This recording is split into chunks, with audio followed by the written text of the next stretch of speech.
Bonjour à tous, c'est l'ingénieur Dieudonné Chamalamuela, ingénieur en bâtiment et travaux publics et formateur en logiciel d'ingénieur. Bienvenue à cette nouvelle session basée sur la continuation de notre étude sur les fondations. Je rappelle que la dernière fois, on a vu comment on pouvait calculer une semelle avec le logiciel RSA, Robot Structural Analysis. Aujourd'hui, on va voir comment on peut calculer ces mêmes bâtiments, mais avec radier général. Donc, avant de commencer notre modélisation, je me propose de faire une petite récapitulation sur les notions de radier. C'est toujours important avant toute modélisation pour justement essayer de mettre les idées au clair avant toute chose. Donc, on va faire une petite récap. Voilà, on va rappeler le radier rapidement. C'est quoi le radier? Quand est-ce qu'on l'utilise? Quels sont les types de radiers qu'on rencontre? Comment on les prédimensionne? Toutes ces questions-là sont généralement les questions qui reviennent à l'esprit lorsqu'on est en présence d'une étude ou en face d'une étude sur les radiers. C'est à toutes ces questions qu'on va justement essayer de répondre. C'est quoi le radier par définition? Un radier, c'est un type de fondation superficielle. À l'instar des fondations à semelles isolées qu'on a vu la dernière fois, le radier aussi, c'est un type de fondation superficielle, mais seulement qui a la latitude de répartir les charges uniformément sur les sols d'assises. Donc c'est un répartisseur uniforme des charges sur les sols d'assises. Donc à des mots simples, c'est ça. Quand est-ce qu'on recourt à ce radier? Vous devez retenir qu'on recourt à ce radier lorsque vous êtes en présence, comme on le dit là, d'une contrainte. Vous avez, après reconnaissance du sol, obtenu une contrainte admissible du sol qui est très faible. À ce moment-là, vous pouvez recourir au radier, mais vous pouvez aussi recourir au radier lorsque, par exemple, la surface des semelles que vous avez calculées, au départ, vous avez des semelles calculées, mais leur surface est supérieure à la moitié de la surface au sol du bâtiment. Si la superficie ou la surface de vos semelles calculées est supérieure à la moitié de la surface au sol du bâtiment, vous devez recourir au radier. Mais vous devez aussi recourir au radier lorsque vous avez, par exemple, un chevauchement de ces semelles. Par exemple, c'est-à-dire quand je dis chevauchement, vous avez ici les semelles qui ont tendance les semelles isolées qui ont tendance à se rencontrer lors de vos études. Donc, vous avez besoin de pouvoir oublier ces semelles et justement recourir au radier. Mais vous avez aussi, par exemple, à recourir à ce radier lorsque vous avez un sol de faible importance, comme on l'a dit tantôt, mais aussi un bâtiment de grande ampleur, c'est-à-dire un bâtiment imposant, mais qui serait érigé sur un sol à faible importance. Vous avez besoin d'un radier. Voilà les quelques cas qui peuvent vous pousser à recourir au radier. Vous pouvez aussi recourir au radier, par exemple, lorsque vous avez des fondations qui sont très rapprochées. C'est très fastidieux dans la réalisation de réaliser des semelles isolées très rapprochées. Donc l'idéal, c'est de pouvoir penser justement au radier. Voilà. Quels sont les types de radiers à présent? On va voir. Il y a principalement 4 types ou 4 catégories de radiers qui existent. Vous avez ce qu'on appelle des radiers plats. C'est quoi un radier plat? C'est un radier qui a une constance en termes d'épaisseur, c'est-à-dire un radier vraiment sous forme de dalle avec une inertie constante, comme vous le voyez là. Donc avec ce radier, vous avez une dalle, mais sur lesquelles posent directement des murs, vos murs ou vos poteaux. Ok? Généralement, on recourt à ces radiers lorsque vous avez des charges assez faibles et des emprises de bâtiments très petites. Vous pouvez recourir à ça. Et j'anticipe en disant que c'est ce type de radier que nous allons calculer, que nous allons modéliser et voir comment on calcule. C'est ces radiers qu'on va justement étudier. On va voir comment on détermine, on les prédimensionne, comment on détermine les débords, la largeur des débords, comment on détermine aussi justement tout ce qui vient avec, c'est-à-dire entre autres les coefficients d'élasticité ou de réaction du sol. Voilà, à part ça, vous avez aussi une deuxième catégorie de radiers qu'on appelle les radiers nervurés. Les radiers nervurés, comme vous le voyez, à la différence du radier précédent, ces radiers ici ont des nervures, c'est-à-dire des poutres au-dessus, et sur lesquelles viennent poser vos murs ou vos poteaux. Ok? Voilà la différence qui existe avec cela.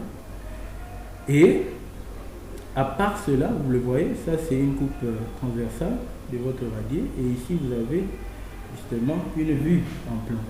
À part ça, vous avez aussi ce qu'on appelle des radiers champignons, vraiment à l'instar des planchers champignons. Ici, c'est exactement comme cela, là, comme vous le voyez à la coupe. Donc, vous avez une dalle et sur lesquelles posent directement les poteaux. Seulement ici, à la différence, de précédent. Ici, pour augmenter la résistance au poinçonnement de la dalle, ici on ajoute, on incorpore des chapiteaux.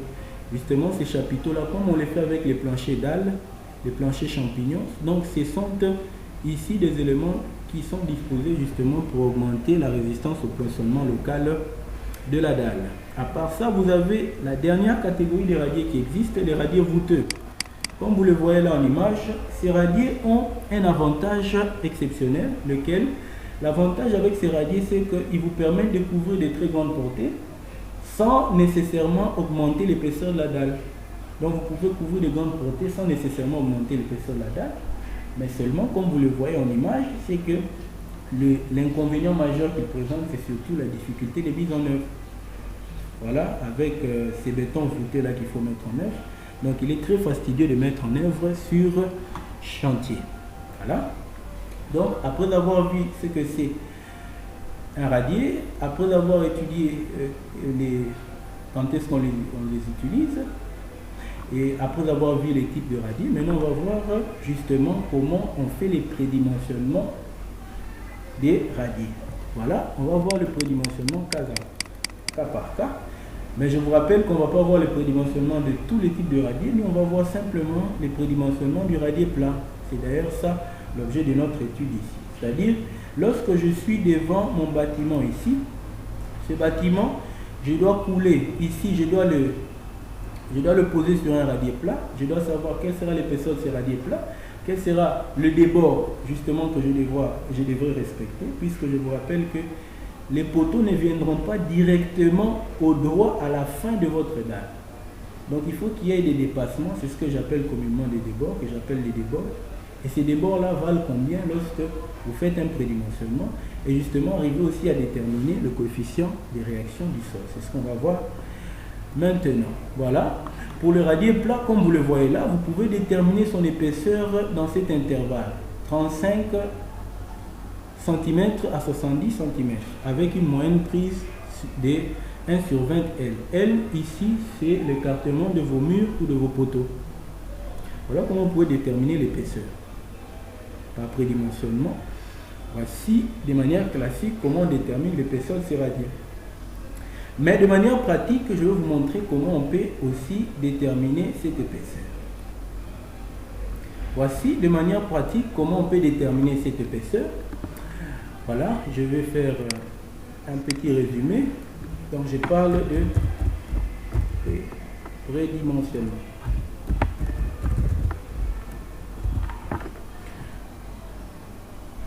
Prédimensionnement du radier plat. Prédimensionnement du radier plat. Je vais commencer par déterminer l'épaisseur du radier.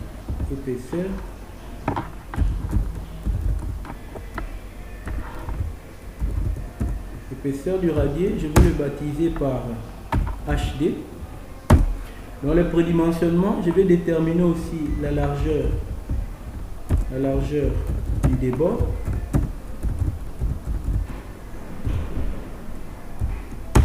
Que je vais appeler LD. Et après, je vais déterminer le coefficient de réaction. Je vais abréger coefficient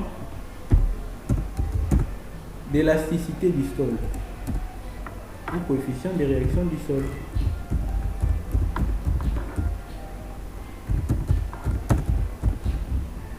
Que je vais appeler KS. Voilà les paramètres qui vont intervenir dans le prédimensionnement.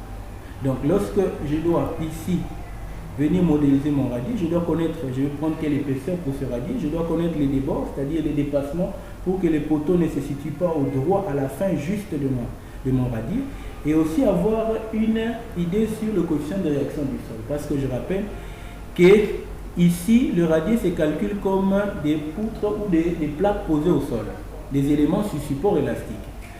Quand vous avez un élément sur support élastique qui est le sol à calculer, vous devez connaître aussi la valeur de la réaction du sol ou la valeur du coefficient d'élasticité du sol qu'on appelle KS. Ce sont ces éléments que je vais déterminer là. Donc pour commencer, je vais déterminer l'épaisseur. Comment on détermine l'épaisseur? L'épaisseur du radier plat est déterminée comme ceci. On prend 10 cm fois, ça c'est de manière pratique, 10 cm fois n. Avec n, le nombre de niveaux. Le nombre de niveaux de votre bâtiment. Donc, vous pouvez, ici en pratique, classiquement utiliser cette relation qui vous est donnée là. Mais en pratique, généralement, voici ce qu'on fait pour déterminer l'épaisseur de mon radier plat. Donc, pour les cas échéants, par exemple, s'il faut directement appliquer, regardez, j'ai mon bâtiment. Donc, voilà.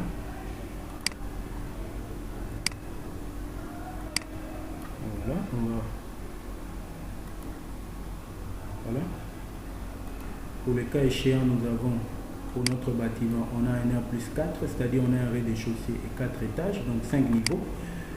Donc je peux directement évaluer les HD, c'est-à-dire je peux évaluer l'épaisseur de mon radier. Donc 10 fois 5,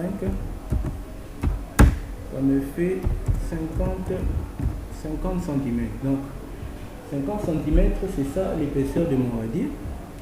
Après l'épaisseur du radier, je vais déterminer la largeur des débords. La largeur des débords que j'ai appelée LD. Cette largeur des débords, comment on la calcule? Voilà, on va voir. Vous voyez, c'est ça, ces débords. Voilà la coupe transversale de votre radier. Les débords sont là. Voilà.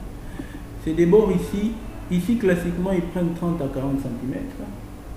Mais vous pouvez en pratique les déterminer de cette manière. Je vais vous montrer comment on peut déterminer ces débords-là.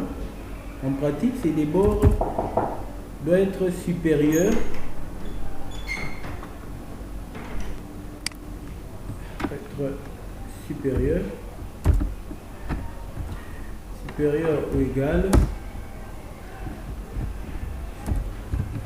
ou égal à HD sur 2 et 30 cm. Voilà. Donc, la largeur de mon débord doit être entre les deux, c'est-à-dire compris entre HD demi, c'est-à-dire la hauteur ou bien l'épaisseur de mon radier sur 2 et 30 cm. On peut directement l'évaluer. Donc, ça doit être supérieur à combien? À 50 sur 2,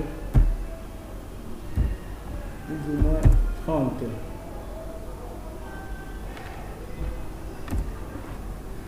Ce qui me fait, donc ça doit être supérieur à 25 cm, 30 cm. Voilà, on va le prendre supérieur à ces deux-là. Donc je peux, par exemple, prendre 40 cm. 40 cm. Voilà de manière pratique comment vous pouvez déterminer la largeur des débords, c'est-à-dire les dépassements que la dalle, le radier doit admettre par rapport au poteau des rives.